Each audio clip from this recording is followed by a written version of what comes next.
Καλώς ήρθατε στο διαδικτυακό κανάλι του Olive Epitome. Είμαστε στην καρδιά του καλοκαιριού και θα σας φτιάξουμε μια υπέροχη φρουτοσαλάτα με παγωτό με βανίλια Μαδαγασκάρης και θα το συνδυάσουμε με ένα εξαιρετικό παρθένο ελαιόλαδο. Προέρχεται από τη Βόρεια Ελλάδα, από την περιοχή του Εύρου, στην Αλεξανδρούπολη, από το κτήμα Μιχελή. Το κόνος φιλόσο που αποτελείται από την ποικιλία μάκρης και πικουάλ. Ένα μοναδικό συνδυασμό που για πρώτη φορά γίνεται. Η πικουάλ προέρχεται από την Ισπανία σαν δέντρο, αλλά παράγεται στην Ελλάδα, στη Βόρεια Ελλάδα. Και η μάκρης, η αρχαία ποικιλία μάκρης, την οποία γνωρίζουμε πολύ παλιά, που παράγει αρώματα φρουτόδι, πολύ ωραία, ντομάτας, ώστε να τα συνδυάσουμε με τη φρουτοσαλάτα μας. Οπότε αυτός ο συνδυασμός θα σας κάνει ιδιαίτερη εντύπωση. Λοιπόν, ξεκινάμε. Κόκκινο μήλο, πράσινο μήλο επίσης. Κόβουμε μεσαία προς μεγάλα κυβάκια. Πολύ σημαντικό να μαρινάρουμε τη συνταγή μας. Το ελαιόλαδο βοηθάει πάρα πολύ στο να μην οξυδωθούν τα φρούτα και βοηθάει επίσης στο να μην χαθούν και οι βιταμίνες τους. Πολύ σημαντικό. Σκεφτείτε πόσες βιταμίνες έχουμε από το ελαιόλαδο και πολυφενόλες και πόσες βιταμίνες μπορούμε να πάρουμε από τα φρούτα. Κόψουμε και τη βανίλια μας.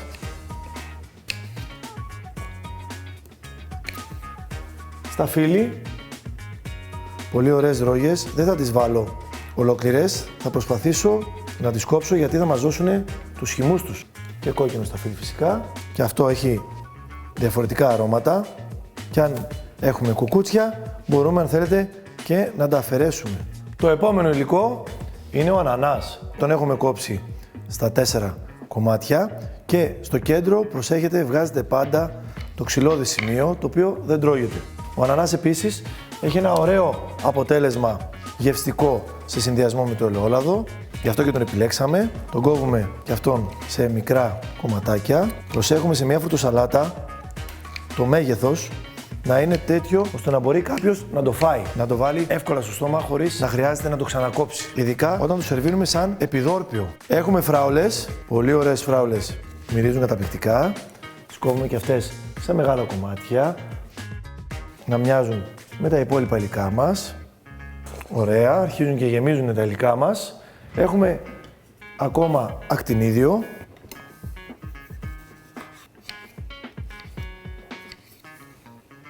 Είναι το πιο όξινο στοιχείο.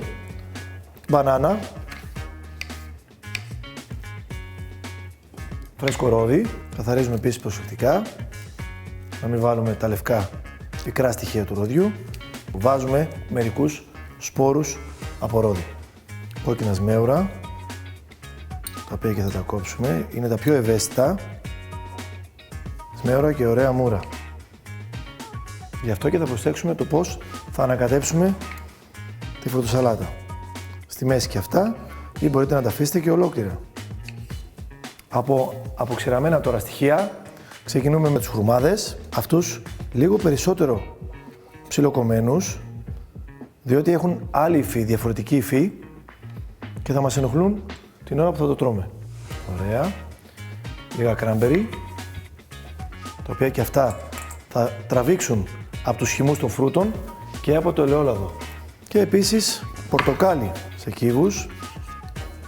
Οι χυμοί από το πορτοκάλι θα μας βοηθήσουν ουσιαστικά και στην σάλτσα την οποία θα φτιάξουμε.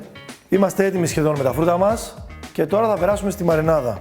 Πάρα πολύ σημαντικό να χρησιμοποιήσουμε σε σωστή αναλογία τα υλικά. Δεν θέλουμε να υπάρξει υπερβολή ούτε από το ελαιόλαδο ούτε από τα υπόλοιπα υλικά τα οποία θα μαρινάρουμε και θα δώσουμε τις εντάσεις στη φρουτοσαλάτα. Πιπέρι μαύρο, μπορείτε να χρησιμοποιήσετε και πράσινο αν θέλετε. Είναι αυτό το οποίο βρίσκουμε και αρωματικά μέσα στο ελαιόλαδο του κόνου. Αν το δοκιμάσετε και σκέτο, που υπάρχει μια ουσία εκεί, θα καταλάβετε αυτή τη γεύση. Ginger, καθαρίζουμε λίγο εξωτερικά, με ένα ωραίο τρίφτη, ώστε να είναι φρέσκο. Σε αυτή την περίπτωση δεν μπορείτε να βάλετε σκόνη από ginger. Δυόσμο, υπέροχα, φυτέψαμε τα ωραία μας λαστράκια την άνοιξη για να είναι έτοιμα το καλοκαίρι. Κόβοντάς το με το χέρι, δεν θέλω να τον τραυματίσω και για την όψη του αλλά και για τις βιταμίνες του. Θέλω να τις κρατήσω όπως ακριβώς τις πήρα από εκεί. Και τώρα θα χρησιμοποιήσουμε το ελαιόλαδό μας. Κόνος φιλόσο, ποικιλίας, πικουάλ και μάκρης.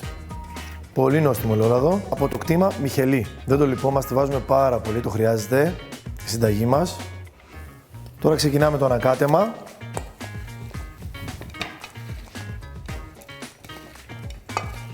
Ανακατευτούν καλά τα υλικά.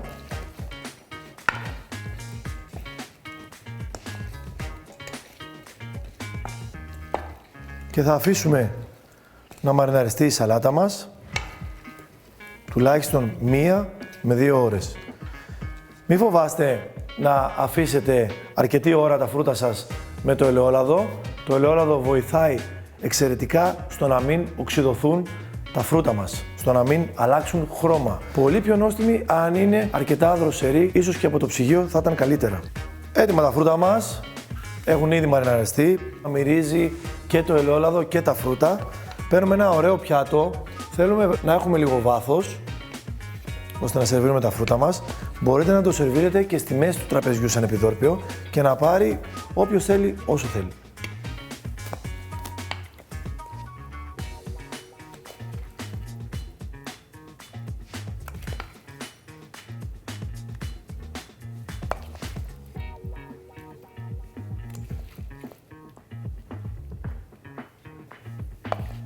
Μπόλικο χυμό από τον πάτο της μπασίνας μαζί με ελαιόλαδο και ετοιμαζόμαστε για το παγωτό μας.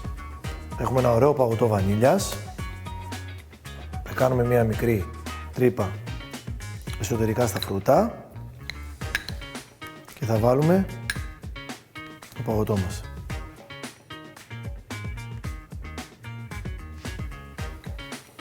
Λίγο ακόμα πιπέρι επάνω στο παγωτό, ελαιόλαδο, ξανά.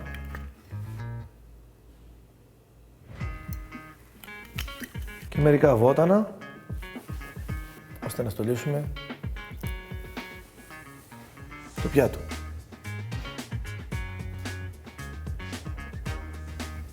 Το πιάτο μας είναι έτοιμο, καλή σας όρεξη.